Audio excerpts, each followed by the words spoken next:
Bom, Sim, a começou. plataforma é mais instável, né? É.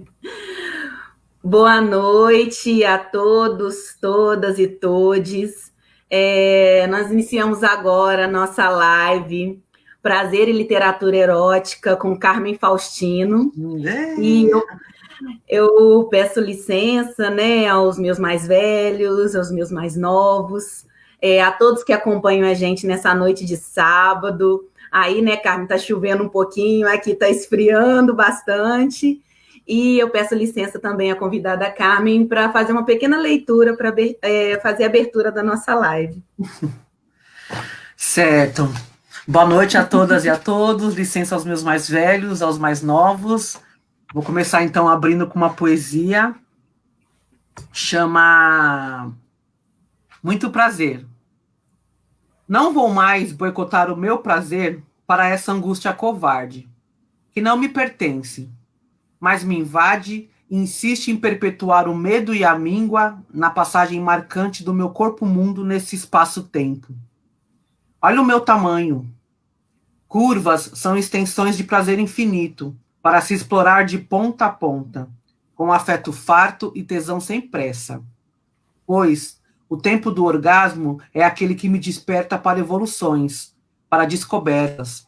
É a cura íntima dos meus dramas, brisa leve para os dias pesados.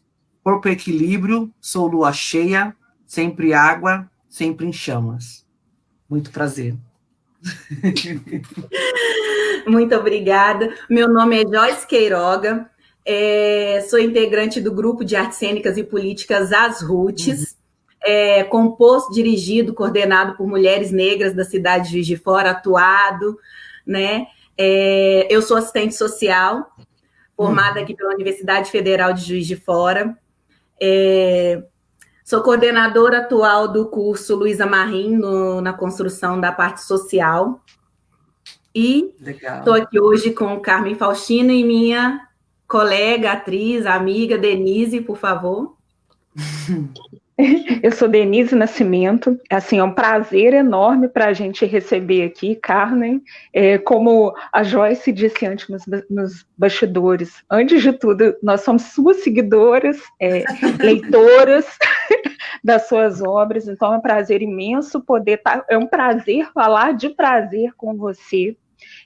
A Sim. gente está muito feliz assim, de trazer esse debate, né, de falar de prazer, de falar de literatura, Uhum. de falar da libido, ocupar esse lugar, né, esse lugar que também nos cabe.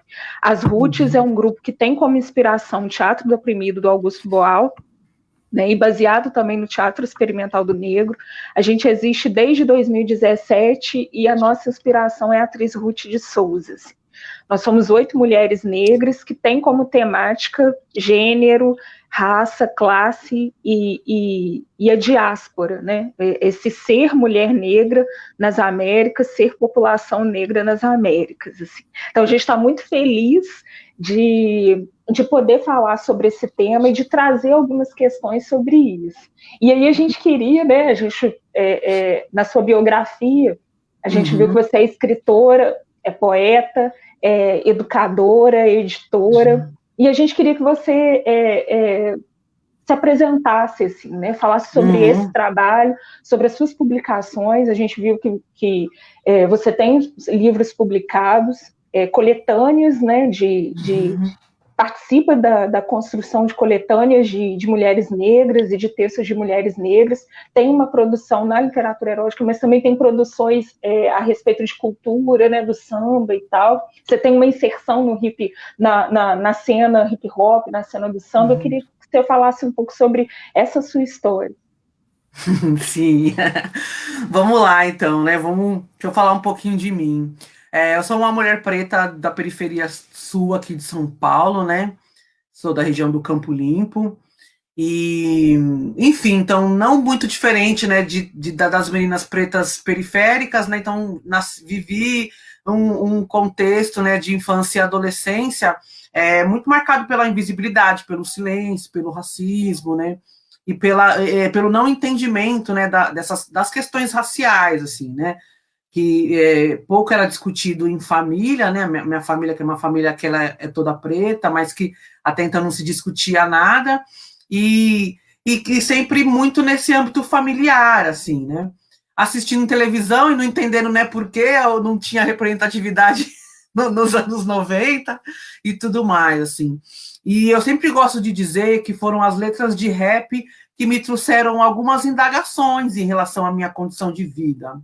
Então, eu, adolescente, ouvi rap nacional nos anos 2000, né, no final dos 90, né, começo dos 2000, me trouxe esses questionamentos de quem eu sou, de problemas que eu enfrentaria, né, enquanto pessoa preta, né?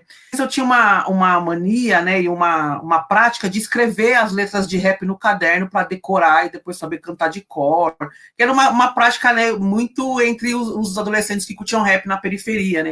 Então a gente gostava de escrever as letras, né? Na época não tinha, né, o tecnologia, né? Então tinha, na hora que passava no rádio, era a hora que você tinha que ouvir a letra e tentar copiar, assim, né?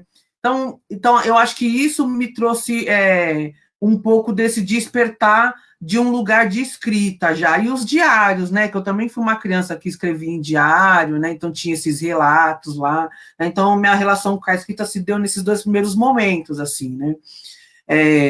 Eu, na escola, né, a minha relação com a escola sempre foi muito problemática, né? Eu tenho um histórico de memórias de muito racismo na escola, então eu lembro de pouquíssimas coisas prazerosas que eu tinha feito na escola em relação a ler ou a escrever, né? E aí essa vontade pela leitura se deu também por meio das letras de rap, né? De ouvir os caras cantarem sobre Malcolm X, sobre negras raízes, verem eles citarem, né, esses intelectuais, né, me trouxe um interesse em começar a ler. E eu lembro que a minha casa era uma casa que tinha pouquíssimos livros, né, e os livros eles eram guardados assim no lugar mais alto da estante, assim, era quase que intocável, né? E aí tinha uma relação tipo é os livros, ninguém pode tocar, não pode estragar, não pode nada, assim. E eu lembro que eu, adolescente, meu pai me deu para ler Capitães de Areia, do Jorge Amado, que ele tinha ganhado, e aí ele deu para minha irmã, e minha irmã depois me passou, né? Então eu li Capitães de Areia, e aí acho que foi o primeiro livro também que me trouxe um lugar de entendimento, né, tipo social e de território, e depois na sequência eu li A Cor Púrpura, da Alice Walker.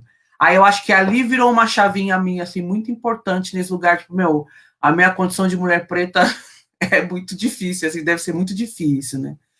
E aí fui para o movimento negro, né? Fui tá em ações, né, em articulações do movimento negro, e fui fazer faculdade de letras, e na faculdade, né, também esse lugar da leitura e da escrita, ele não vinha ainda, né? Ele não vinha com vontade, não vinha com tesão, né? Então, eu passei pela faculdade também nesses lugares, assim, traumáticos, né, em relação à escrita e à leitura, né?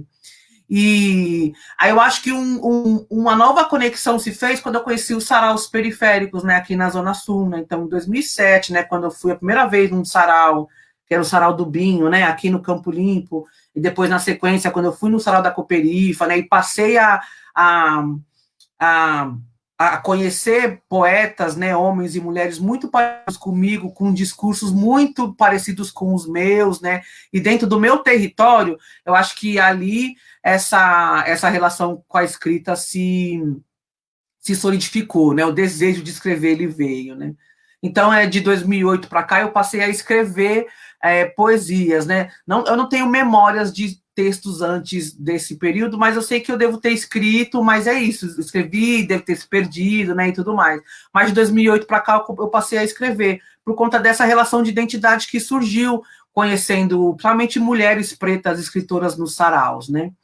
E aí eu passei a frequentar esses saraus, então, nos anos 2000, né, até 2015, mais ou menos, tinha sarau todos os dias da semana em alguma periferia aqui de São Paulo, né? Então, segunda-feira era aqui no Campo Limpo, terça-feira era no centro da cidade, quarta no Capão Redondo, quinta-feira lá em Pirituba, sexta-feira na Zona Leste. Então, tinha um roteiro de saraus e eu frequentava todos, eu era da caravana dos saraus, assim. A gente saía daqui da Zona Sul e ia para vários lugares escrever, assim. E aí, nessas movimentações, né, nessas andanças pelo território, foi que eu conheci mulheres pretas, escritoras importantes, né, como a Elisandra Souza, e aí me veio o convite para organizar a publicação, né, Pretexto de Mulheres Negras, né, que é essa publicação aqui, que fez 7 anos ontem, né, eu até publiquei uma coisa lá na rede falando que ela fez aniversário, né. E essa publicação aqui, acho que foi um marco, assim, no meu entendimento enquanto escritora, em pensar possibilidades reais mesmo de trabalhar com a escrita, né? Esse movimento que a gente precisa fazer para se definir escritora, né? Que é tão difícil, né? A gente tem um lugar de invisibilidade muito grande, né? Assim. E aí eu organizei a Pretexto de Mulheres Negras em 2013, e aí de lá para cá o que eu venho feito, meu, é isso, assim, é trabalhar com publicações negras femininas, né, então na organização, escrevendo, né, também, participei de diversas antologias, né, enquanto convidadas, e aí em 2017 veio a organização também de uma publicação muito bonita, que eu gosto muito, que é a coleção Sambas Escritos, né, que são esses 4 livros aqui, que a convite da Maite Freitas, né, que é minha parceirona, assim, parceiraça, ela tinha uma pesquisa sobre samba, né, muito intensa e tinha uma necessidade, uma vontade de publicar sobre isso, né. Aí em 2016 a gente começou a pensar projetos juntos e aí em 2017 a gente lançou essa coleção.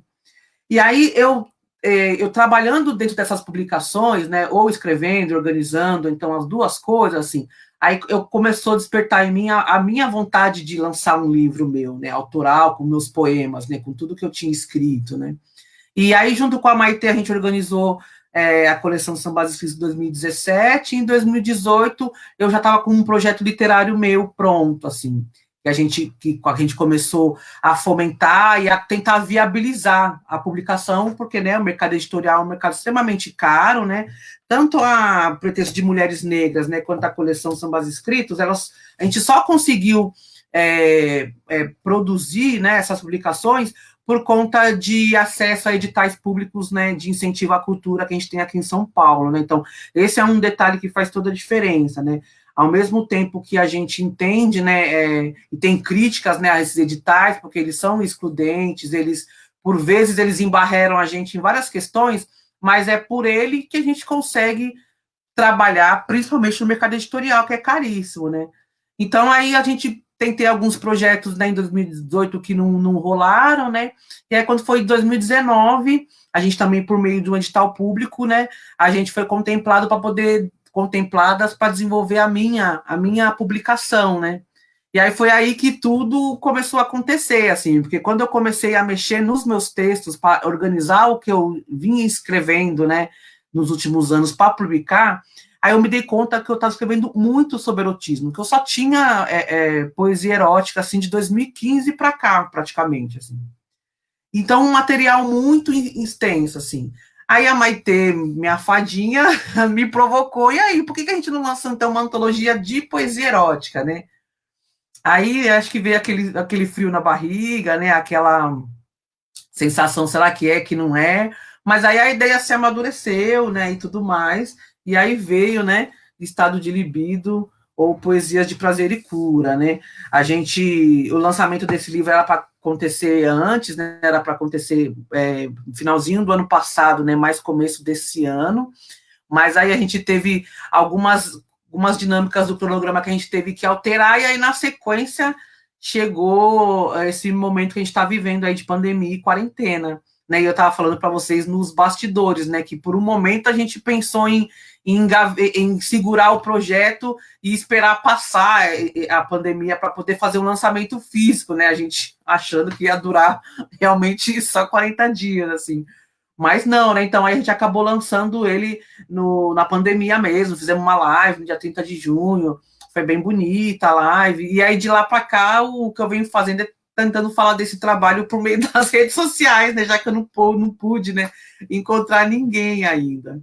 Mas acho que é mais ou menos isso, assim. Aí, paralelamente, né, eu sempre trabalhei na educação, né, desde 2008 também, eu já na faculdade, né, comecei estagiando, né, tudo. Então, passei pela rede pública de ensino, passei por vários projetos no terceiro setor também, e no terceiro setor foi onde eu consegui falar de literatura de uma forma mais aberta, né? Porque o currículo escolar ele é muito engessado, né? Então eu tinha grupos de jovens e adolescentes, e aí eu sempre tentava trazer a literatura periférica, a literatura negra, nos contextos que a gente estava trabalhando, às vezes de redação, às vezes de língua portuguesa, né? E tudo mais. E eu faço isso, né, até hoje, né? Esse ano eu não dei aula porque a gente, né, praticamente não teve aula esse ano. Mas eu sempre estou envolvida em algum projeto também com educação, porque eu acho que é uma das ferramentas, né, que a gente ainda não pode desistir ainda, né? Então, precisa acreditar na educação e na transformação do espaço escolar, assim. E aí, paralelamente, eu faço isso, escrevo, dou aula e produzo literatura. E estou sempre com muitas mulheres, que é um lugar também que, para mim, é valoroso demais. Fazer trabalhos coletivos com mulheres pretas me fortalece de muito, muito, muito. Pois é, e aí a gente queria saber, assim, qual foi a sua inspiração para escrever o Estado de Libido, ou Poesias de Prazer e Cura, que a gente tem aqui, né? Sim. Qual foi a sua inspiração? E também pensar nessa, qual é essa, você falou muito da sua escrita, né, e dessa possibilidade da escrita também ser um canal de, não só de expressão, né, de expressão literária, mas também um canal de expressão pessoal, íntima, né? Como é que você enxerga isso, né? Se essa produção do livro, do Estado de Libido, ele tem uma conexão com essa cura pessoal. E o que a escrita ela pode ser para mulheres negras como um canal de nossa, cura? é super, assim, para mim é muito conectado, né, tudo isso, assim. Eu tenho um momento muito importante na minha vida em 2015, né, que foi quando a gente organizou um grupo de mulheres pretas aqui na Zona Sul de São Paulo, para a gente poder falar das nossas especificidades enquanto mulher preta, para falar das coisas que nos atingem, né, tipo, dos ranços do mundo que a gente tem, das mágoas, das dores, né.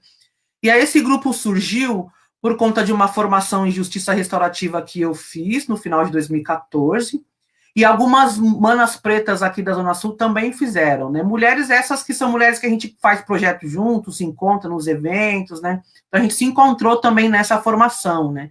E aí de lá surgiu a necessidade da gente se juntar para a gente falar especificamente de como o racismo, né, e o patriarcado afeta, né, o nosso cotidiano, assim, né?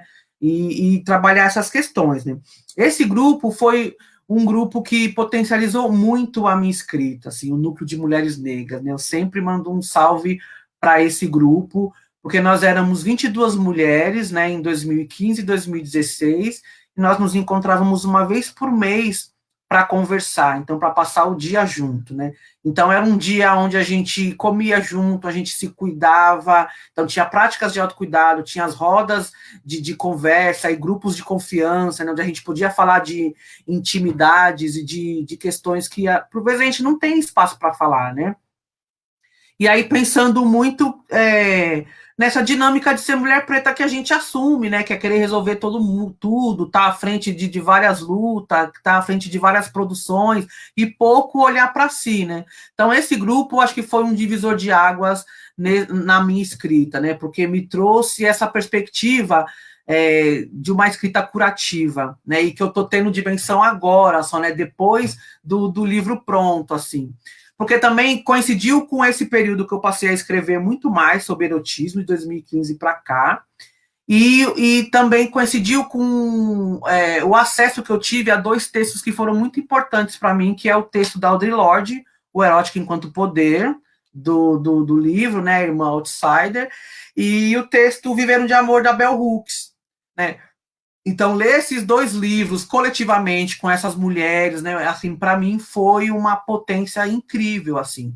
E aí essa potência erótica toda transbordou por meio dessa escrita, onde eu passei a falar não só de um lugar de troca sexual com outra pessoa, né, mas num lugar potente onde a gente pode praticar o autocuidado, onde a gente pode praticar o nosso autoconhecimento e a expansão da nossa consciência, onde a gente pode exercitar a nossa liberdade de escolha, uma liberdade, né, real, né, onde a gente tem a consciência do nosso corpo, do que a gente gosta, do que nos faz bem, para a gente poder escolher o que quer fazer, né? E que eu acho que é uma chaga que a gente carrega por conta da nossa dinâmica de povo em diáspora, né? E a gente, mulher preta, por conta do nosso legado, meu, de violência, né, praticado, né, de todas as violências praticadas, né, contra o nosso corpo. Então, e aí a escrita, né, então a escrita foi aonde eu consegui trazer toda essa potência erótica que esses momentos que essas mulheres me trouxe, que o acesso a esses textos, né, também me trouxe, e a inspiração de ver pessoas pretas também ousando a falar sobre erotismo, né, então aqui, né, ir no sarau, né, e ver Tula Pilar fazendo poesia erótica, ler Miriam Alves, ver a Kins Quintê, Kuti, falando de erotismo, né, também me trouxe esse impulso, assim, que eu precisava.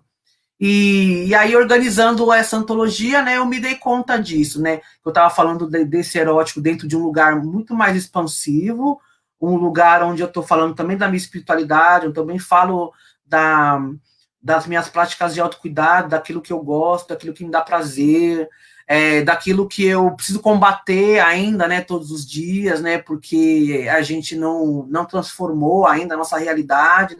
Então, acho que tudo isso eu tenho tentado trazer no que eu escrevo, assim. E, para mim, é um lugar de potência curativa, assim, quando eu consigo, de certa forma, né, transbordar para as palavras, né, tudo aquilo que eu acredito, mas que por vezes eu não tenho espaço ou para discussão, então não tenho falas, né, formais para fazer, aí a poesia me contempla nesse lugar, assim, né, no lugar dessa discussão, desse erótico, né, e de toda uma distorção, né, que foi colocada em cima dessa energia erótica, e é uma distorção patriarcal e que objetifica demais o nosso corpo, né? Então, para mim poder falar disso hoje é um lugar é um lugar onde eu estou pleiteando um direito meu, enquanto mulher preta, sabe? Onde eu estou praticando um ativismo pelo meu bem viver, assim, pelo bem viver de outras mulheres pretas também.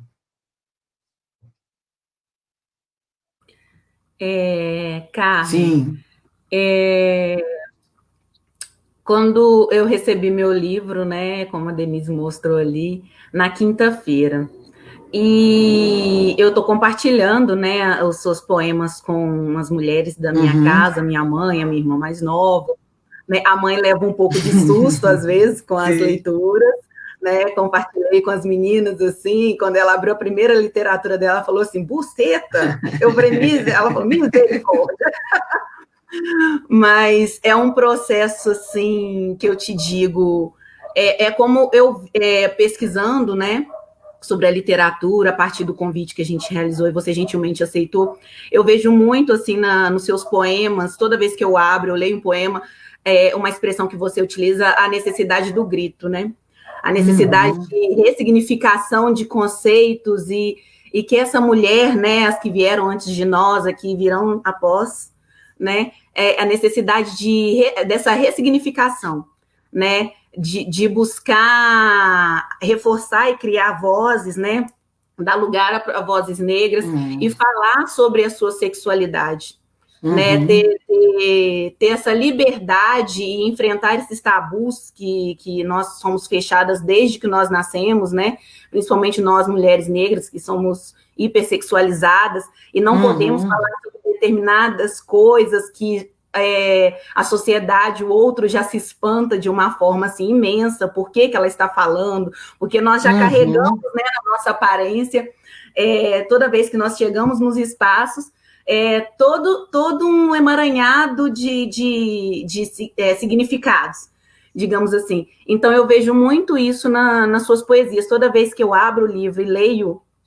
eu reflito sobre aquele poema. E eu estou fazendo esse exercício com as mulheres da minha casa também. E se a gente pensar assim, no contexto em que nós, mulheres negras, estamos inseridas, né, nesse processo, né, nessa condição que a gente ocupa dentro da sociedade, patriarcal, machista, racista, né, onde a gente precisa o tempo inteiro, né, ser forte, ser companheira, ser prestativa, ser cuidadora, né? Eles colocam a gente, acreditam que nós temos que ocupar posições inferiorizadas em relação às pessoas brancas e principalmente aos homens brancos, né? É possível, mesmo assim, falar sobre prazer? É possível. É possível sempre, assim. Eu acho que o nosso povo carrega tecnologias, assim, ancestrais de sobrevivência, né? Eu fico pensando, eu sempre faço comparativo com o que as nossas mais velhas passaram, né? Ou tiveram que se sujeitar para que a gente pudesse estar aqui hoje, né? E ainda assim, mesmo com essas dificuldades, elas se compromissaram, né, em transmitir legados da nossa cultura e que hoje nos fazem muito felizes, né, como o próprio samba, né, como a própria prática espiritual, né, que a gente herda, né, dos nossos ancestrais africanos, né, então são lugares também de muito prazer, de muito bem-estar, né.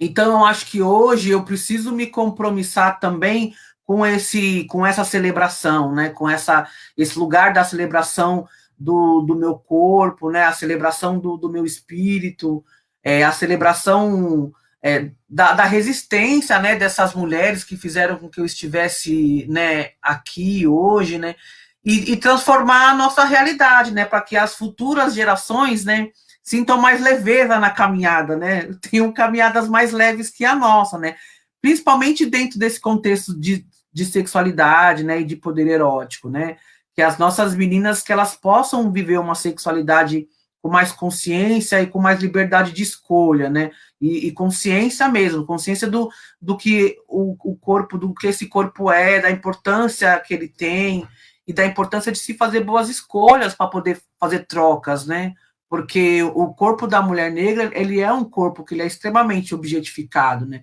e mesmo, independente dos contextos de relações que a gente esteja, se a gente não tomar cuidado, né, a gente cai nessas armadilhas, né, de estar sempre se colocando disponível para o outro, né, se colocando à disposição do outro, sem pouca reflexão sobre aquilo que a gente quer, sobre aquilo que a gente gosta, né.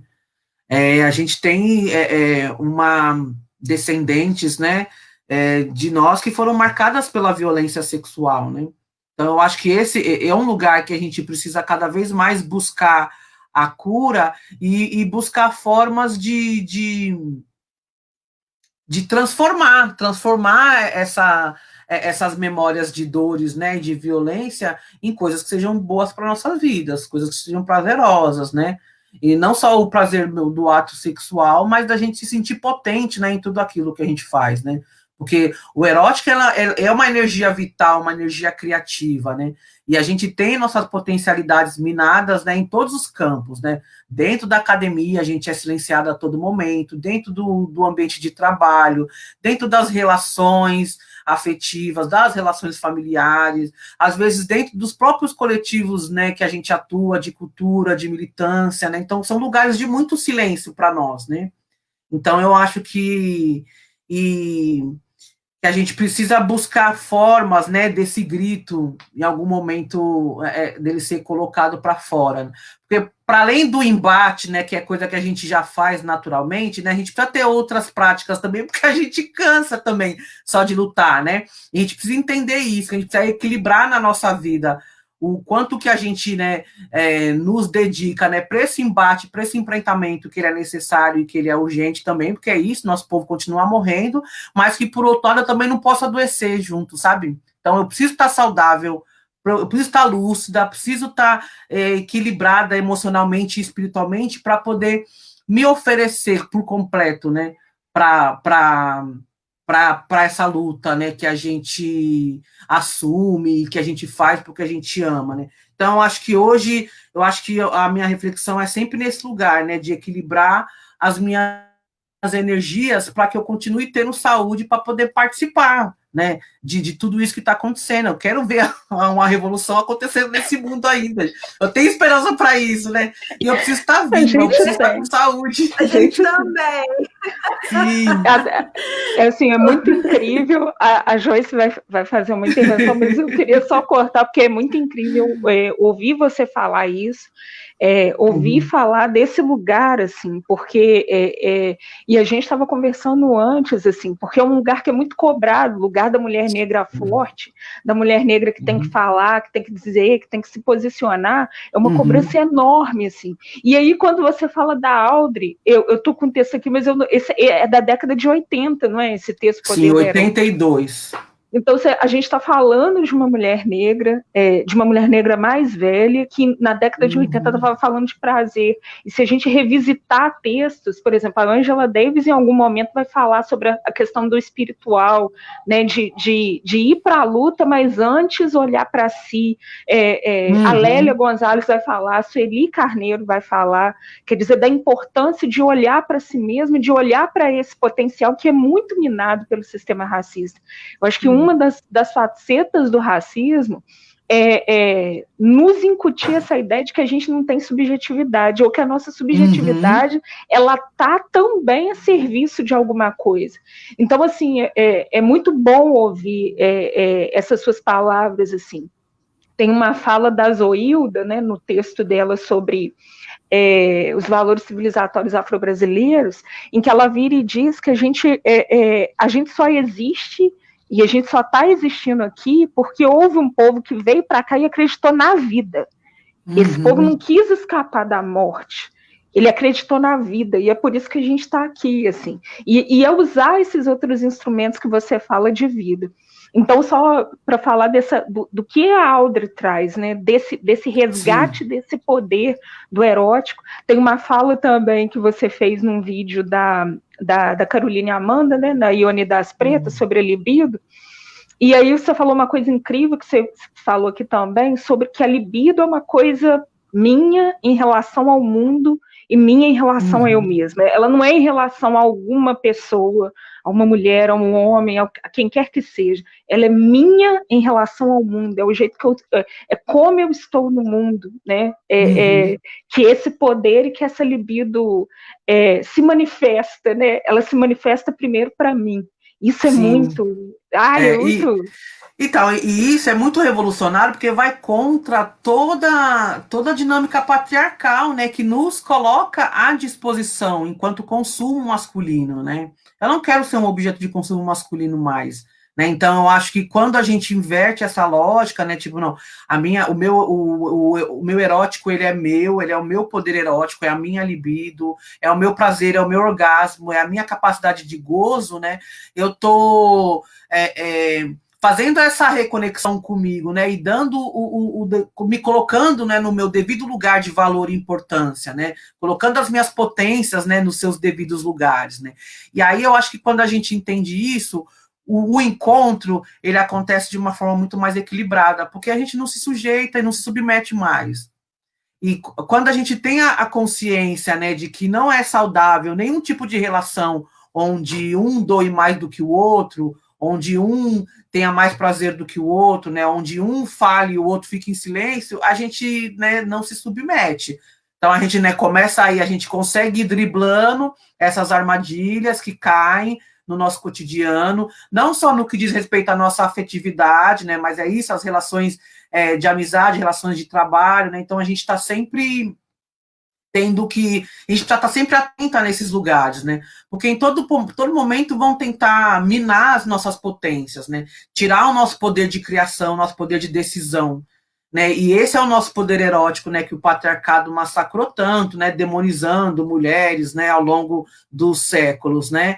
E nós, mulheres pretas, né? Nós temos uma conexão que é direta com a Mãe Terra, né? Com o lugar onde a humanidade surgiu, assim. Isso é muito sagrado, né? É muito sagrado a gente entender esse poder e trazer isso para o nosso corpo. Porque a gente passa a se respeitar melhor, a gente trabalha a nossa autoestima, que é tão prejudicada também, massivamente, né? Todo dia a gente precisa fazer esse exercício em relação à nossa beleza, em relação às nossas especificidades enquanto mulher preta. Porque nesse período de pandemia que a gente está vivendo e recebendo informações 24 horas pela televisão, né? Tipo, meu, isso é um massacre para nossa autoestima, né? Para a autoestima de meninas negras, de jovens negros, né? Porque não se vê enquanto ideal de beleza, não se vê enquanto lugar de humanidade, né? E aí eu acho que esse resgate a gente precisa fazer por nós, porque ninguém vai fazer. É nós, mulheres negras, por nós mesmos.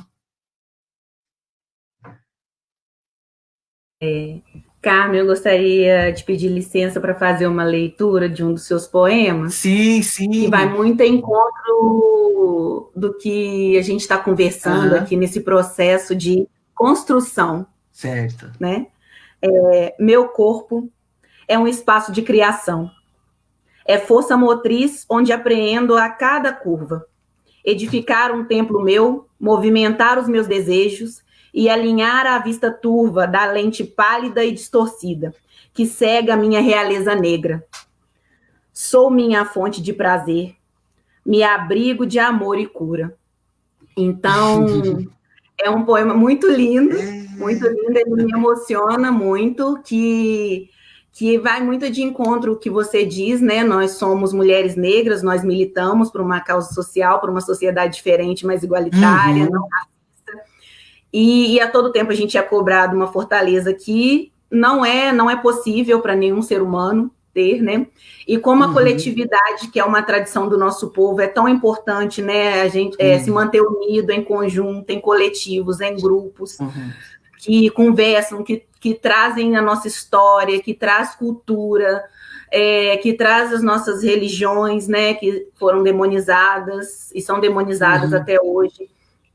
E o importante desse cuidado, e esse projeto que você fez parte, né, dos pretextos de mulheres negras, eu via muito presente isso também, né, essas mulheres, esses relatos de mulheres que encontraram um abrigo, né, uma acolhida ali, vendo outras mulheres negras. E eu queria compartilhar com você como a gente acha isso também, né? A gente encontra isso também, principalmente quando nós vamos apresentar em comunidades aqui da cidade, né? Comunidades periféricas aqui da cidade de Juiz de Fora.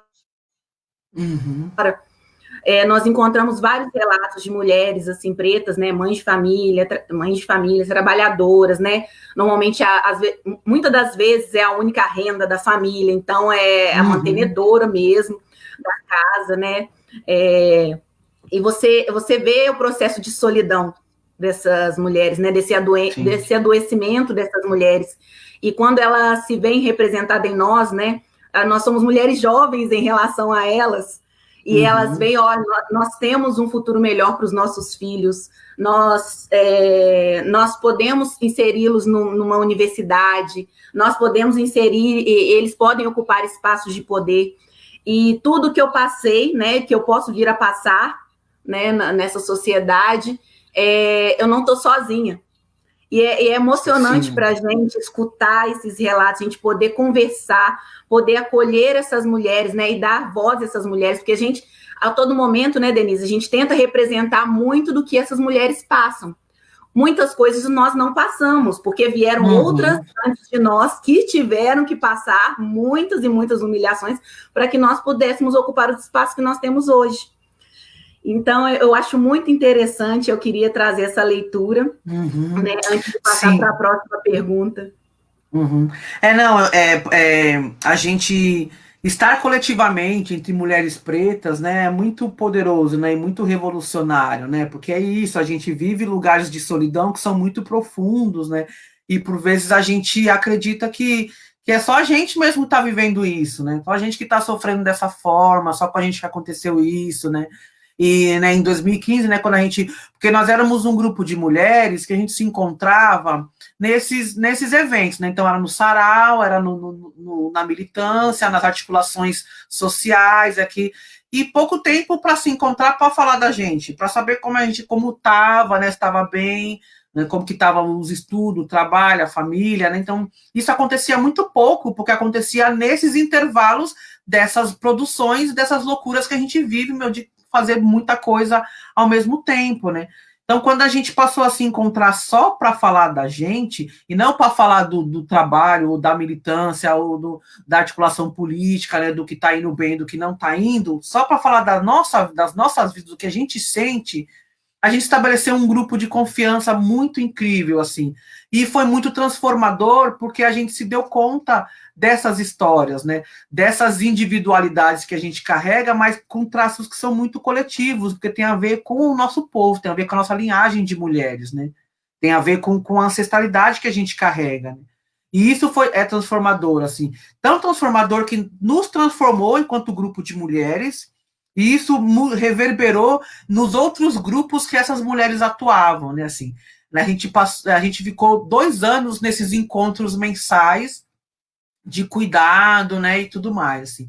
Nos últimos 6 meses, né? A gente teve um grupo de psicólogas aqui de São Paulo, que é o Ama Psique, que é um grupo importante na discussão do racismo, né, aqui, e aí eles se ofereceram a nos fazer um trabalho com a gente de facilitação, e isso foi também muito incrível, e aí de lá para cá, algumas dessas mulheres passaram a multiplicar essas práticas com outros grupos de mulheres, assim, então é um movimento que surgiu, né, de lá para cá, de 2015 para cá, dentro das periferias de São Paulo, de mulheres que passam a se encontrar periodicamente para falar das suas subjetividades, né? E isso tem transformado nossas vidas, tem trazido curas e lugares de bem viver, né? Que é o que a gente hoje está pautando tanto, né? A gente precisa estar bem dentro dessas dinâmicas que a gente vive, né? Não só ali disposta, né, e atuante e combatente, mas se sentindo bem também fisicamente, emocionalmente, energeticamente, né?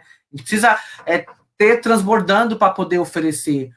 Quantas das nossas, né, mais velhas, que muitas abriram mão da vida por conta de uma luta, por conta de um projeto, ou as que estudaram não conseguiram se dedicar a uma vida familiar, ou as que se dedicaram à vida familiar não conseguiram estudar, as que se dedicaram ao ativismo e à luta, né, poucas outras coisas conseguiram fazer, porque realmente demanda muita coisa.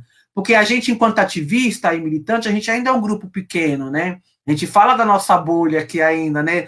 De ativismo e de militância, né? Então, é um grupo pequeno para muita coisa que a gente busca, né? Porque tem muita coisa errada acontecendo no nosso país, muita coisa errada acontecendo com o nosso povo, né?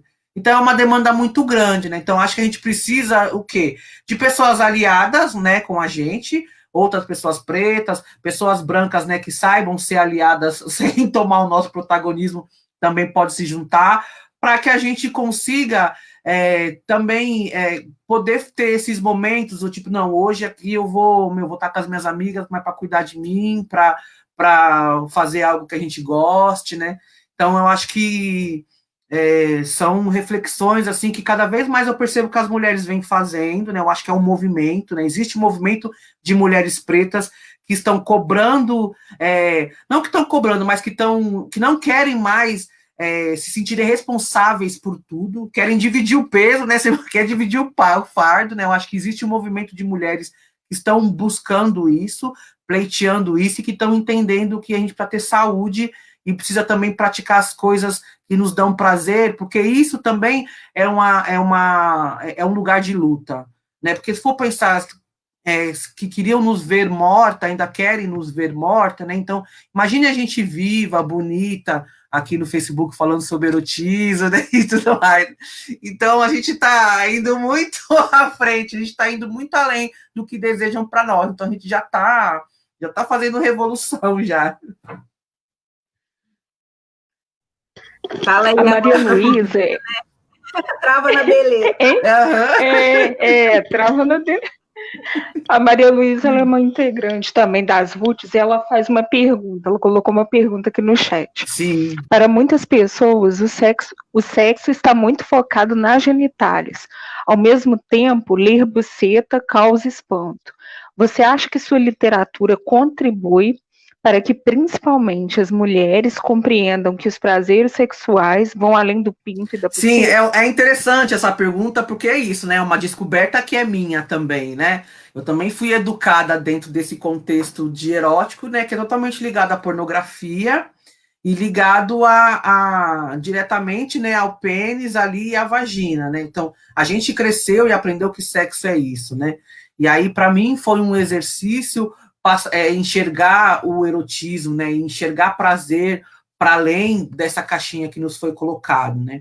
E eu acho que não é, eu acho que é importantíssimo a gente começar a pensar prazer para além das nossas genitálias, assim, né? Primeiro porque a gente tem um corpo, né, que é extremamente erótico e erógeno, né, em diversas áreas, né? E porque eu acho que essa relação que a literatura erótica tradicional, né, sempre atribui, né, ou ao pênis ou à vagina, ela parte muito de uma construção heteronormativa, né, patriarcal, né, então totalmente é um padrão que a gente, mulher preta, não cabe, assim, não cabe, assim. Quando eu vou pesquisar literatura erótica e pesquisar os cânones da literatura erótica, eu percebo poéticas e narrativas que não se parecem comigo, onde eu não me vejo, né, nessas narrativas, né?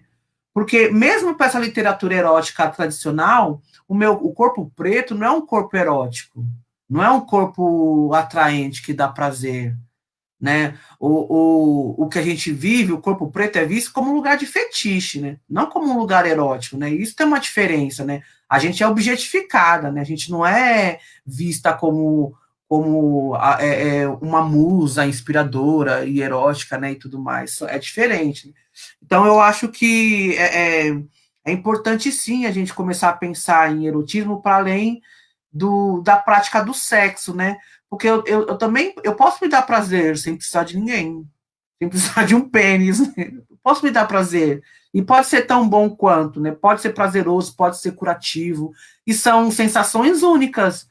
São sensações únicas que a troca não vai me oferecer. A troca me oferece outras sensações, né? Então, acho que é ampliar o olhar e pensar que erótico e sexualidade está muito mais para além do que a gente foi educado, né?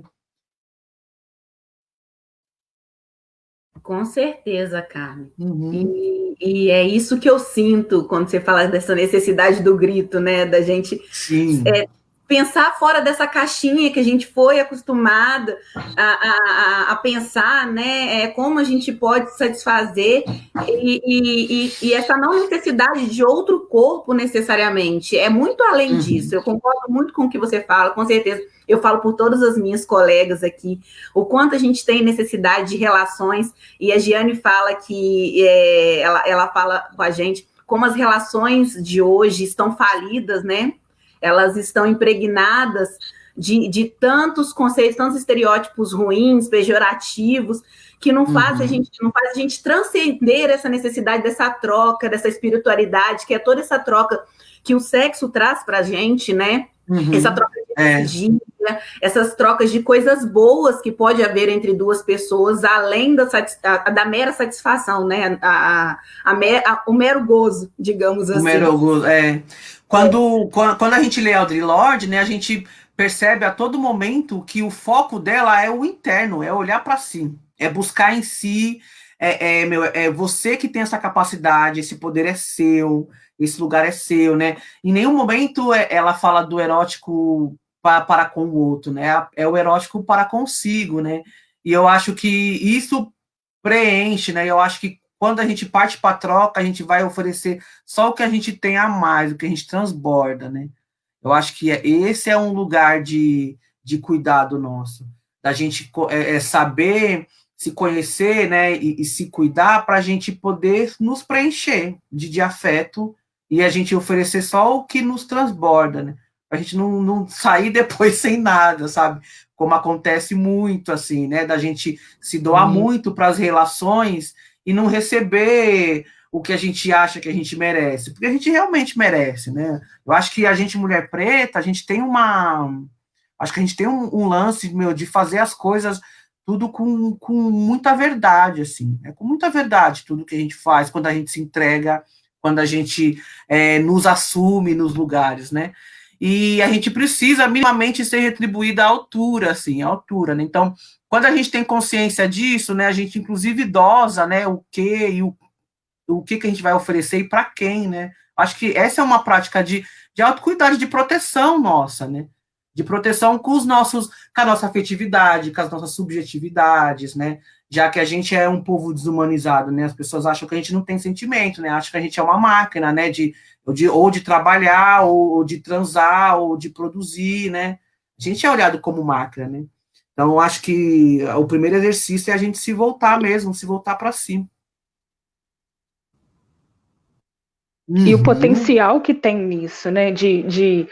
Desse poder, de descobrir esse poder e de tirar essa desumanização, né? De deixar de assimilar essa desumanização, porque a desumanização, se a gente contar com esse sistema, vai sim, sempre ser eles essa não vão fazer nada. tentativa.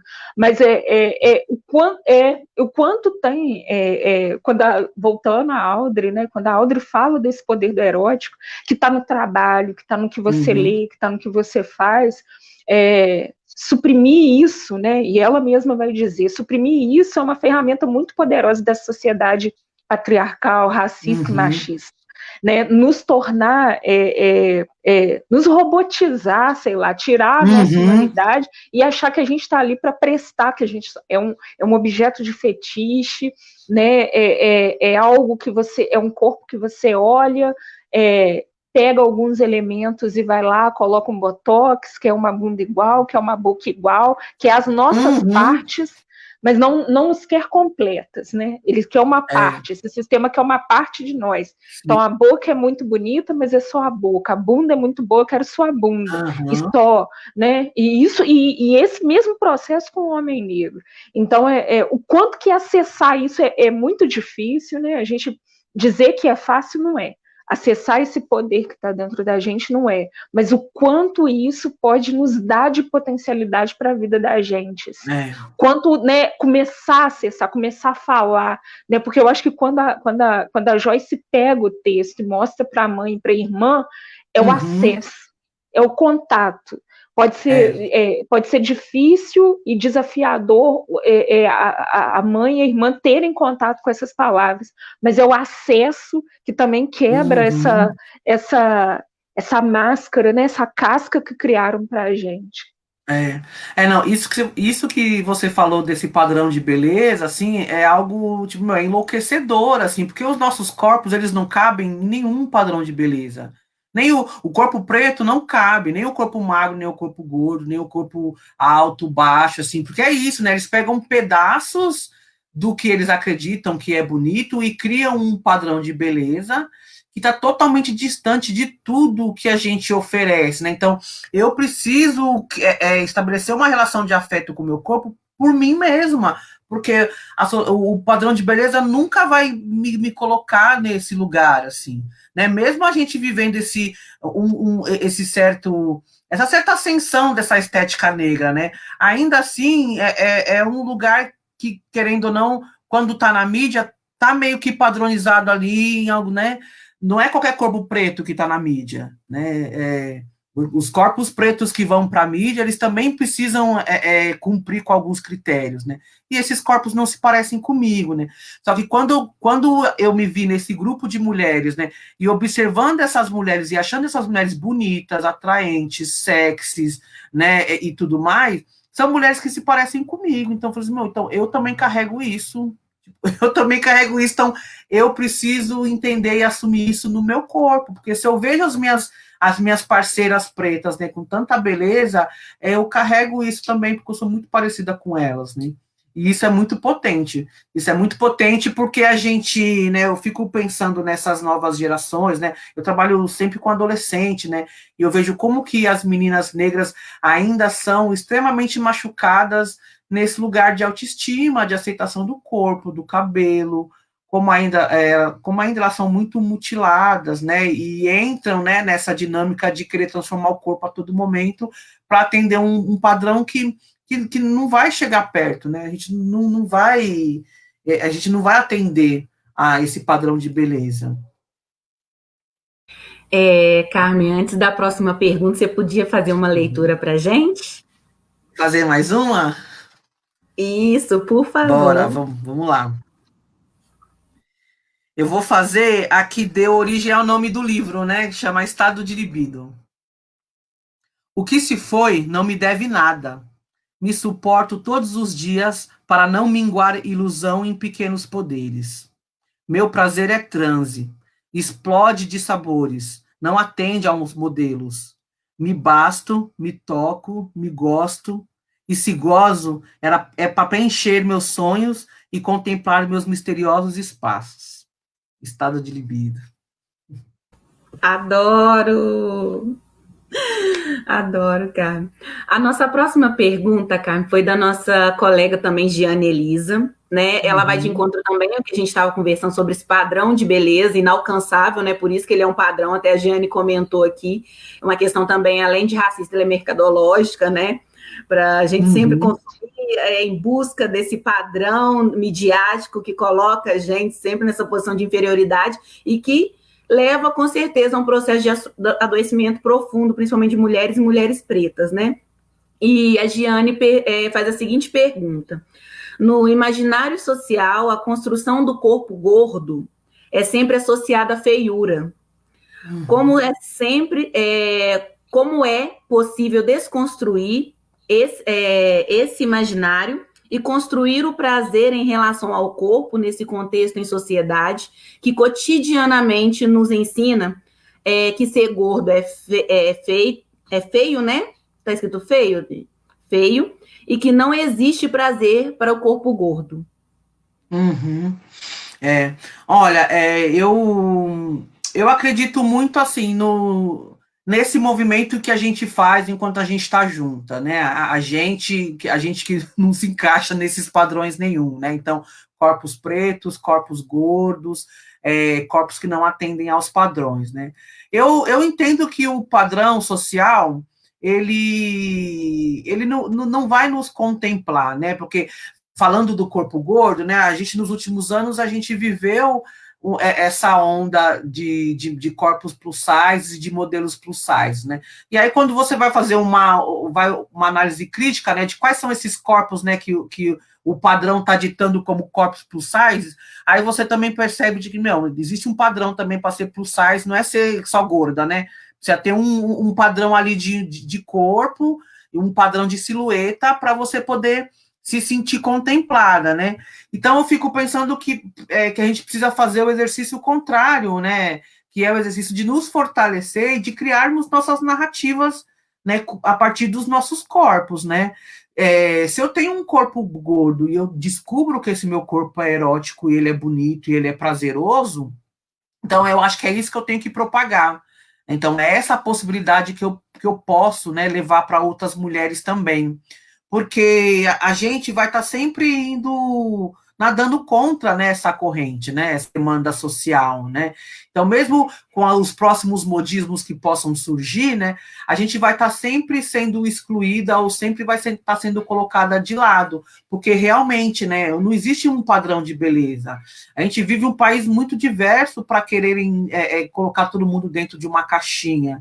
E aí a tendência é demonizar tudo que não se enquadra, né? Então, essa desumanização em cima do corpo gordo, né? A mesma que colocam em cima dos nossos corpos pretos, né? E mulheres com corpos pretos e corpos gordos, né? Também estão aí, vivem, né? Uma sequência, né? De silenciamento, né? Por ser mulher, por ser preta, por ter um corpo gordo, depende da orientação sexual que essa mulher tem, ela também vai ter enfrentamentos nesse lugar, né?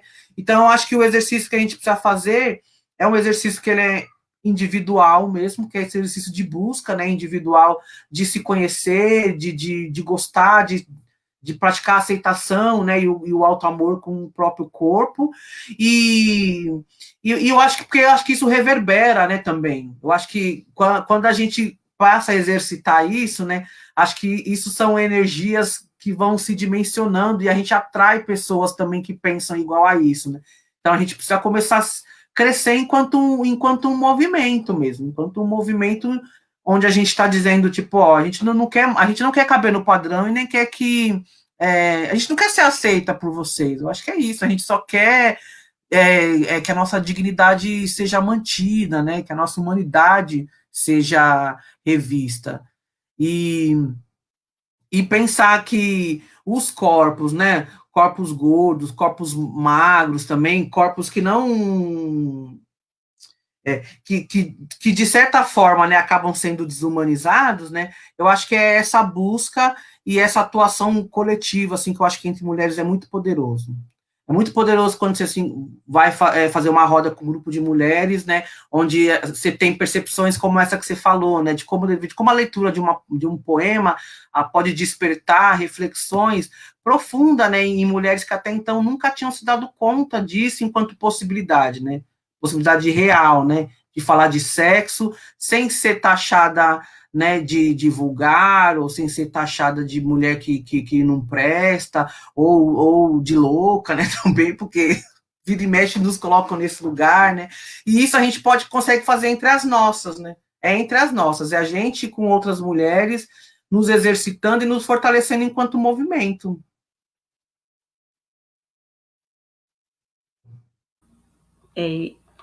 É isso mesmo. E um poema também que eu achei muito lindo, né? Pensando nessa pergunta da Giane, é o Fé no Espelho. Ah, sim. Do alto da cachoeira, onde tudo desmorona, sangra e machuca, e as dores se mostram geladas e nuas. Bote fé no espelho e nunca se esqueça: mulher preta não é doença, é ouro, é o futuro, é a bênção. Você chegou até a postar esse poema na sua página e eu com certeza compartilhei, né? Porque eu não sou boba nem nada. Coloquei no meu status até do WhatsApp. Então, é um poema, assim, que faz a gente pensar também, né? Quem nunca, né, Carmen, se olhou no espelho e fala, eu tenho que melhorar isso, eu tenho que melhorar aquilo, mas não para atender uma expectativa nossa, é para poder sair de casa e atender uma expectativa externa, outro, né? Um julgamento que o mundo faz da gente e que cobra a gente todo dia a fechar a gente em caixinhas. E é como você falou, a gente não precisa, não tem, hoje em dia, né? Eu cheguei, né? A gente chega num nível de maturidade graças a fé, né? Independente da fé, graças a Deus, e que a gente tem esse processo, lógico que a gente se cobra, assim, nós somos seres humanos, né? A gente tá bem, tem dia que a gente não tá tão bem, que o machismo acaba com a gente naquele dia, que o racismo acaba com a gente naquele dia, mas no geral a gente consegue construir isso, e construir isso na coletividade com outras mulheres pretas é muito importante. Ninguém precisa aceitar, você tem que se aceitar, porque o mundo está aí sempre para te julgar e te inferiorizar. Sim. Então a gente tem que estar preparada, né? Tem que estar preparada e ficar de bem com o espelho, né, cara? Ficar de bem com o nosso espelho, pintar nossos lábios, características. É ficar de bem com o espelho mesmo. E aí, entendendo isso mesmo, que não é todo dia que a minha autoestima tá super boa, porque nós somos humanas também, e nós temos nossas vulnerabilidades, né? Mas eu acho que é entender isso com mais naturalidade, com mais tranquilidade, né? E sempre entendendo que, às vezes, a nossa autoestima oscila, mas eu não vou deixar de ser bonita, de ser poderosa e de gostar do meu corpo por conta disso, né? Não, eu vou cuidar desse meu corpo, mesmo com a minha autoestima baixa, né? Porque isso é momentâneo, vai passar. Então, eu acho que da gente também ser mais generosa conosco, né? A gente se cobra muito, né? E isso foi introjetado, né, também pelo racismo, né? A gente precisa ser muito boa em tudo que a gente faz. E isso mina a nossa autoestima, isso mina a nossa ousadia. Ser muito boa toda hora, todo momento. Com as melhores roupas, né? A gente está toda trabalhada. Eu tive que estar trabalhada aqui, porque eu não ia ficar, né? De Carmen, mas era porque é para Carmen, entendeu? Que delícia! Eu fico lisonjeada de saber que a gente se produziu para nós, né? Porque é isso, a gente precisa fazer as coisas por nós, né? A gente se produziu para nós, né? E a gente se cobrar menos, né? A gente se cobrar menos, e é isso. Eu não preciso provar para ninguém que eu sou bonita, eu não preciso provar para ninguém a minha sexualidade, né? O que eu faço ou deixo de fazer, né? Tem algumas questões que colocaram aqui no chat, alguns comentários. Você quer ler, Joyce?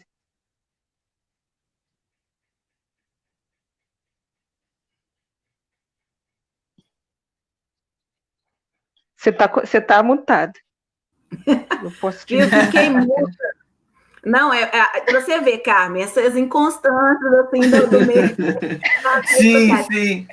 Ô, Denise, eu estou tentando abrir aqui os comentários, mas pode ler. É porque eu acho que está demorando para pegar por conta da minha conexão. Tá. Ah, tá. Ó, a Flávia Rosa, ela fala, essa conversa também apresenta novas possibilidades de entender o erótico. Maravilhoso. E ela tem um outro comentário que é apresentar essa ideia de erótico para outras mulheres terem oportunidade de se descobrirem de outras maneiras e autonomia, que é o que você falou, né? Essa conversa ela ser apresentada. Sim, a Flávia Rosa é uma mulher incrível, uma parceira aqui da Zona Sul de São Paulo, uma atriz também, integrante da Capulana CIA de Arte Negra, e ela tem uma pesquisa sobre erotismo também, uma pesquisa muito bonita, assim, e muito verdadeira, porque é isso, né? Ela também, ela fez parte do núcleo de Mulheres Negras comigo em 2015, né? A gente tem uma caminhada longa aí juntas, e hoje ela é uma multiplicadora, né, dessas práticas que a gente fez em 2015, que foi tão fundamental para a nossa vida, né, assim. Então, ela organiza grupo de mulheres também para falar sobre erotismo, para falar sobre esse poder erótico, né, e para trazer essa possibilidade para outras mulheres também. E de uma forma muito aberta, sem doutrinação e dogma de nada, né? Só pensando na possibilidade. Tipo, olha, o erótico existe, é uma energia sua, e você pode se apropriar dela quando você quiser, assim. E isso é muito transformador, né? Porque a gente não precisa a gente não precisa se debruçar, de repente, em muitos e muitos estudos para se dar conta disso.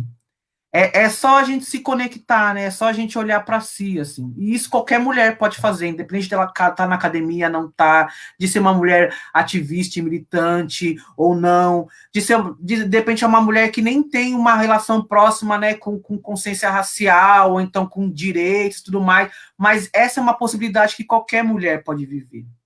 E você não precisa comprar alguma coisa também, porque eu acho que também o que anda, acho que também com esse grande acesso que a gente vem tendo nas redes sociais, vender o prazer, vender esse acesso a si mesmo. Então, para eu ter um acesso a mim, eu preciso comprar alguma coisa que vai me levar a isso, que vai fazer isso, que vai fazer aquilo. E para mulheres que não têm essa condição, né? Porque a gente também tem que falar de um lugar que é do prazer, que é uma coisa que a Jane sempre fala, né? Como é que uma mulher trabalhadora que tem que levantar 5 horas da manhã, vai voltar 5 horas para casa, né, vai limpar a casa de outra pessoa, ou que vai trabalhar numa fábrica, ou que vai trabalhar aqui, a gente, na nossa cidade, o comércio é uma coisa, né, o setor de serviços, ele tem um espaço muito maior, né, na questão de trabalho. Então, uma mulher que vai trabalhar no comércio o dia inteiro, vai voltar para casa cansada, e não tem dinheiro, às vezes, para acessar o que é vendido, como um canal para ter o prazer, ela não precisa disso, né? Ela pode se acessar, ela pode criar os seus instrumentos dentro da sua realidade. Sim, porque pensar que as dinâmicas que mulheres periféricas vivem, né, é isso, né? São dinâmicas que por muitas vezes essas mulheres não conseguem acessar essas práticas, né, de autoconhecimento, de autocuidado, de acessar o erótico e trabalhar esses lugares. Acessam muito pouco por conta, né, às vezes por várias questões, por questões financeiras, por falta de tempo, por falta de energia, né, para isso, porque são mulheres que precisam dar conta de muitas coisas, né. Então, o que a gente pode fazer para facilitar para essas mulheres o acesso ao erótico, né, que é um direito, né? Eu vi uma pessoa que postou aqui no comentário isso, né, que erótico é um direito nosso enquanto pessoas, né? Então, como que a gente faz para que essas mulheres acessem o seu direito ao prazer, o seu direito ao erótico, né, ao bem-estar e ao bem-viver, né? Acho que é o bem viver, né? A gente não está em nenhum momento dizendo que a gente vai abandonar tudo, que a gente não quer mais saber de luta, que a gente só quer saber agora de orgasmo. Não é isso, mas a gente está falando que a gente precisa de bem viver. Bem viver precisa ser um direito nosso, né? E o erotismo, né, é um instrumento que nos acessa, que faz com que a gente chegue a esse lugar de bem viver, né? Que faz com que a gente exerça práticas de autocuidado, né, e de bem-estar. E é disso que a gente está falando agora, né? É disso que a gente cada vez mais precisa falar. Isso. A Maria Luísa, ela faz um comentário que eu acho que tem muito a ver com ela também ser uma mulher preta e gorda. Ela vai dizer: acessar esses prazeres são tão difíceis que muitas de nós desconhecemos nosso próprio corpo. Há dificuldade de nos tocarmos, de nos sentirmos, de nos experienciarmos. E a Sheila vai dizer: acessar o poder do erótico é desafiador, mas aceitar esse desafio necessário para romper as barreiras e sair da bolha. É romper a bolha. Eu acredito muito nesse lugar do erótico e da sexualidade, né, dessa expansão, como um lugar transformador na vida das mulheres, assim. Eu fico pensando nas meninas, né, é isso, né, a gente vive um país que é extremamente hipócrita em relação à sexualidade, todo mundo faz sexo, mas ninguém fala de sexo, né, e as nossas meninas estão vulneráveis, né, as mulheres são vulneráveis, né, dentro desse lugar. A gente vive muita violência sexual, né? Então, e aí eu penso, né, que educação sexual também perpassa por esse lugar, onde a gente precisa ensinar as nossas meninas e mulheres a se proteger, né? A perceber quando aquela dinâmica ali está indo para um lugar de abuso, né? Está indo para um lugar de desrespeito, né? E isso, a gente trabalhar esse erotismo em nós e trabalhar a sexualidade em nós é um caminho sem volta, porque isso fica aflorado na nossa pele. Então, a gente percebe a todo momento as tentativas, né, de abuso, as tentativas de desumanização do nosso corpo, né? Então, isso nos protege, né? Isso nos protege enquanto mulher. A gente sempre ouve história, né, de mulheres que estão, né, ou estavam em relacionamentos abusivos, né, e de como que foi o processo até essa mulher descobrir que era um relacionamento abusivo, né, porque esse erótico está neutralizado, né, o patriarcado neutralizou, né, silenciou esse poder erótico, né, porque a gente com esse poder erótico ativo, a gente percebe, automaticamente, né, quando estão tentando, né, nos desumanizar, quando estão tentando desrespeitar o nosso corpo.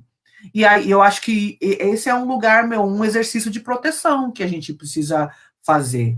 E que a gente precisa, ensinar nossas meninas a se proteger, né? Proteger os seus corpos, a saber quando um toque ou uma palavra tá saindo, né, de um elogio ou de um carinho e indo para um lugar de abuso, né?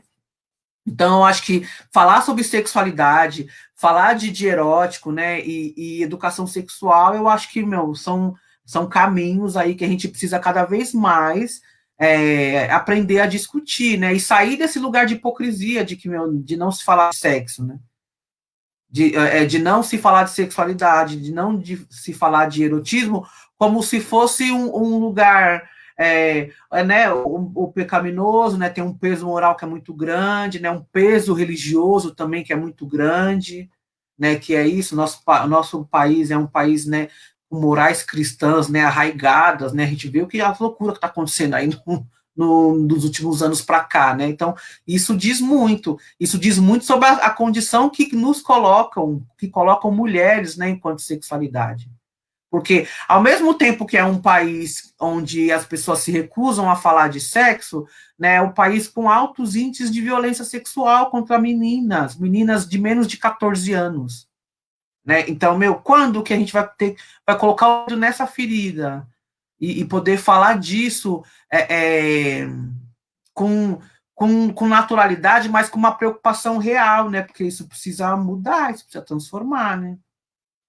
E o que vocês fazem, né, querendo ou não, o que vocês fazem aí nas periferias que vocês atuam, né, o que a gente faz aqui também, é o nosso trabalho de formiguinha em relação a isso, né, que é empoderar essas mulheres, trazer consciência para essas mulheres, né, trazer para elas para que elas acreditam que pode se falar não, que o não, ele existe, que a gente pode praticar o não.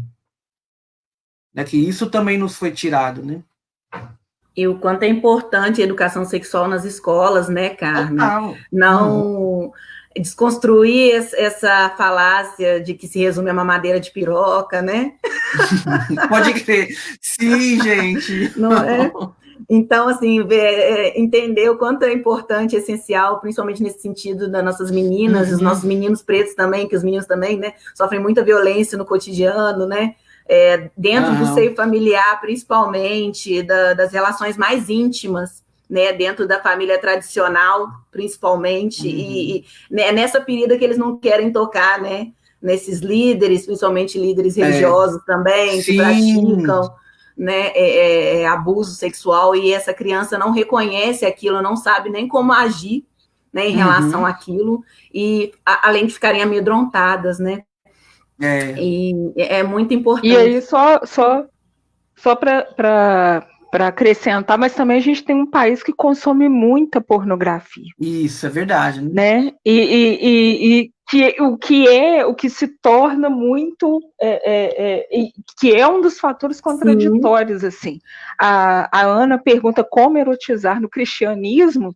Aí e é uma pergunta, eu acho que muito complicada, porque a gente está numa sociedade. Não sei se dá.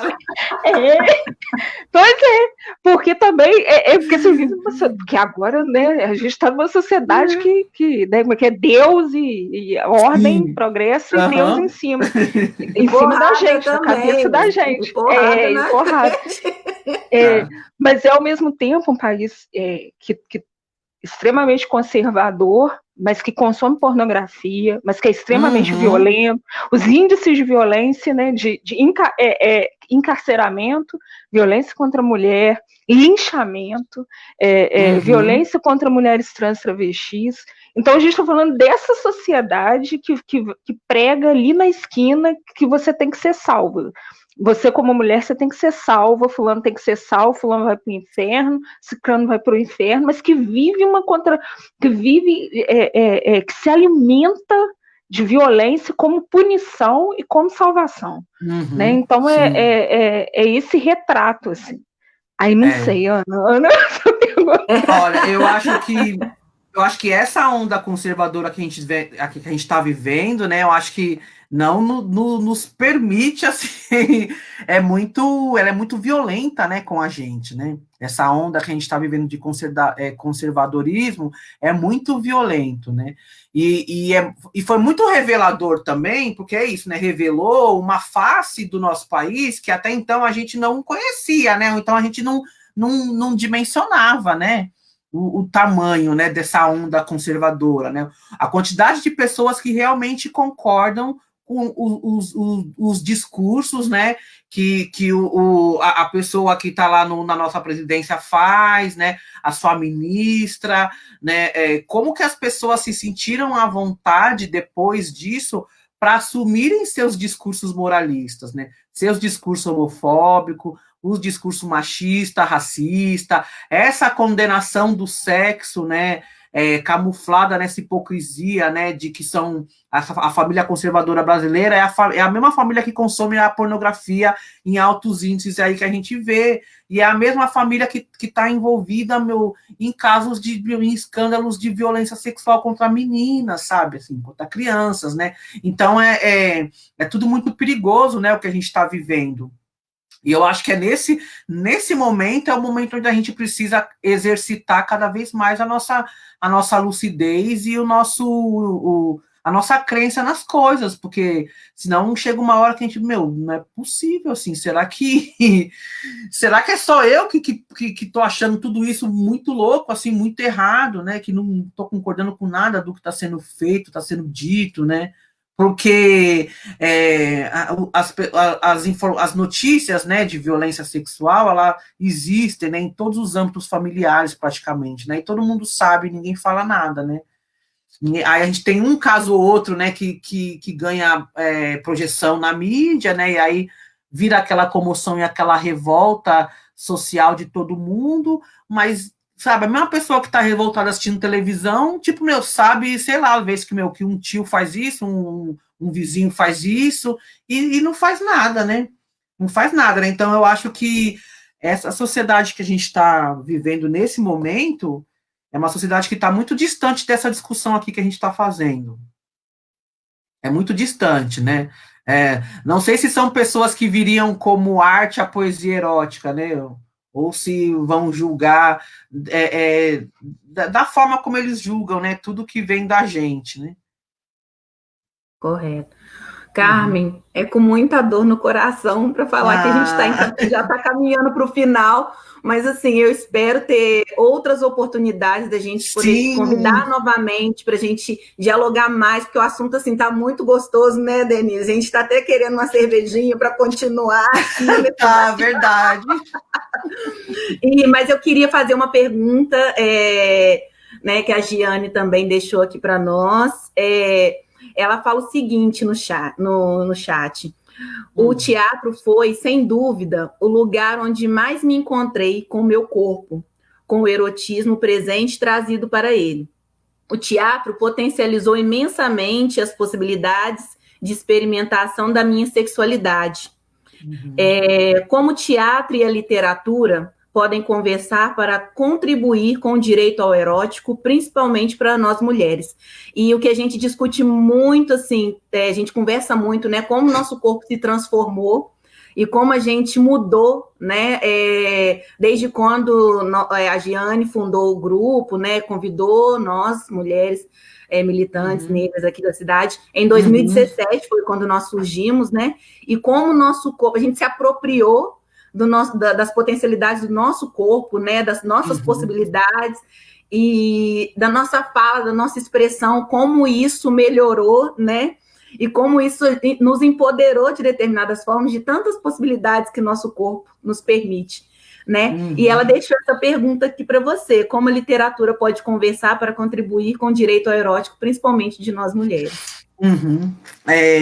Então, acho que da mesma forma, né, que vocês falam, né, de como o teatro foi libertador para a corporeidade, né, e para a arte de vocês, né, eu acho que a literatura fez e ainda cumpre, né, esse papel, assim, na minha vida, né, que essa minha escrita erótica, né, ela é uma expressão, né, da minha emancipação sexual, né, do meu entendimento, né, daquilo que eu tenho de muito potente, né, que é a minha energia erótica, né, que é o meu poder erótico, assim.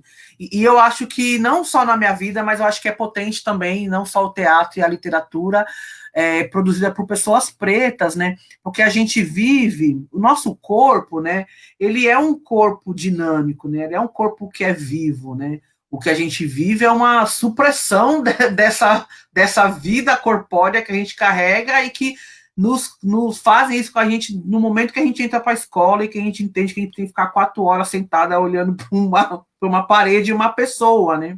Então, eu acho que essas estratégias de dominação, né, colonial, né, que uma delas né, é suprimir o nosso corpo, né, robotizar o nosso corpo, né, eu acho que a literatura, o teatro, né, a dança, eu acho que são estratégias onde a gente pode romper com essas cascas, né, romper com essas barreiras que a colonização impregnou, assim, em nossas corpas, né. O meu escrever, eu sempre fui uma pessoa muito discreta e bem reservada, né, assim, então, eu acho que eu nunca passou pela minha cabeça fazer teatro, porque eu falei assim, gente, não é um lugar de potência meu. Só que hoje, né, eu pensando, né, que não é um lugar de potência meu, é um lugar, né, também que a colonização fez com que eu desacreditasse e que eu subjugasse meu corpo, né, a ponto de não achar um corpo expressivo, né, de não achar minha fala uma fala expressiva, né. Então, eu acho que quando a gente tem a oportunidade de acessar a arte, né, a arte preta, e nos projetar por meio da arte, a gente vive esses lugares de libertação dos corpos, né, porque a gente tira os nossos corpos desse lugar de supressão e de robotização que o sistema coloca, né? Então, e eu acho que isso é transformador, isso é potente, né? Isso é potente não só no campo erótico, mas em outros campos também de bem viver, né, da nossa vida, né?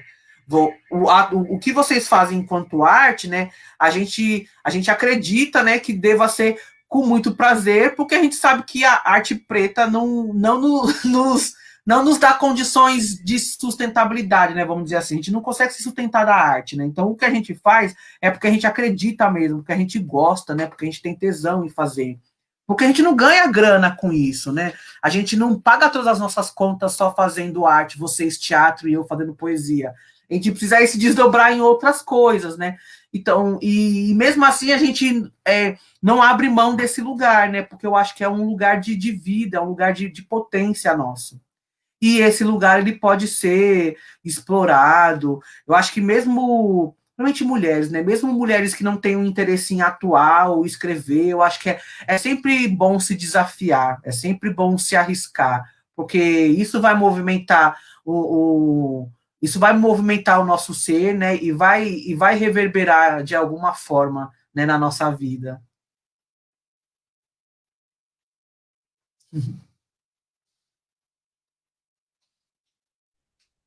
Bom, Carmen, a gente tem vários comentários.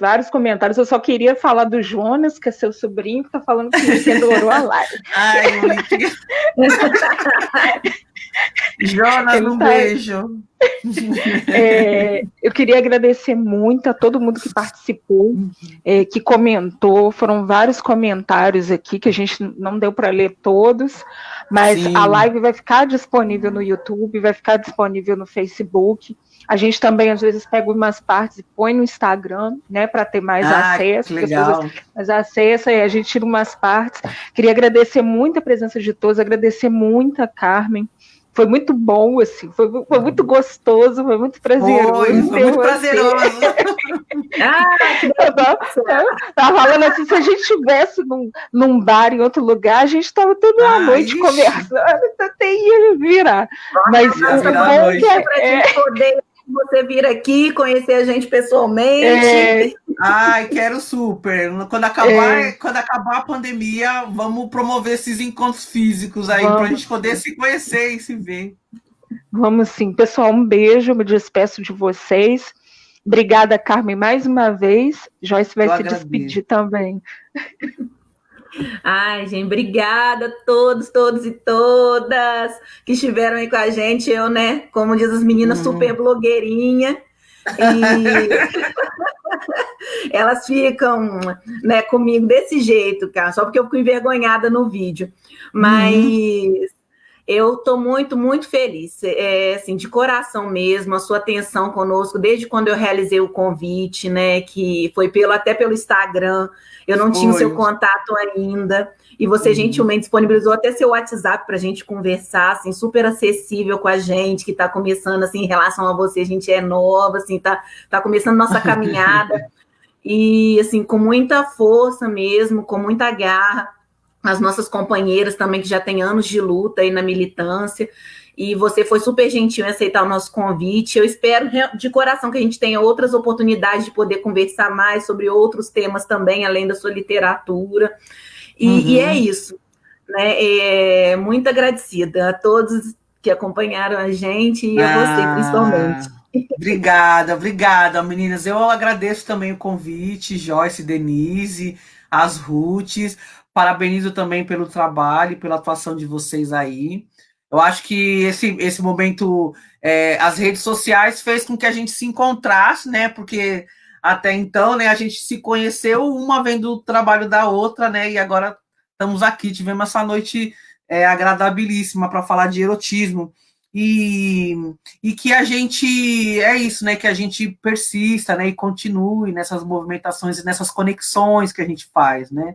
Agradeço o pessoal que acompanhou aí também. Eu vi que o meu povo aqui da Zona Sul, né, também estava presente. Flávia Rosa, minha parceira, minha família, meu sobrinho Jonas, que estava aí assistindo. E é isso, e que a gente se encontre. Eu, né, tô nas redes sociais falando desse trabalho, né? Então, quem quiser conhecer mais sobre o que eu tenho escrito, né, Carmen com N no final, _ Faustino, lá no Instagram. E sobre o livro, né, Estado de Libido ou Poesias de Prazer e Cura, ele saiu pela editora Oralituras, né, que é uma editora independente de uma mulher preta aqui também da Zona Sul, né, muito parceira, e eu tô mandando as postagens aí pelos Correios, tá demorando, né, porque os Correios estão bem complexos, mas tá chegando, gente, demora, mas chega. Obrigada.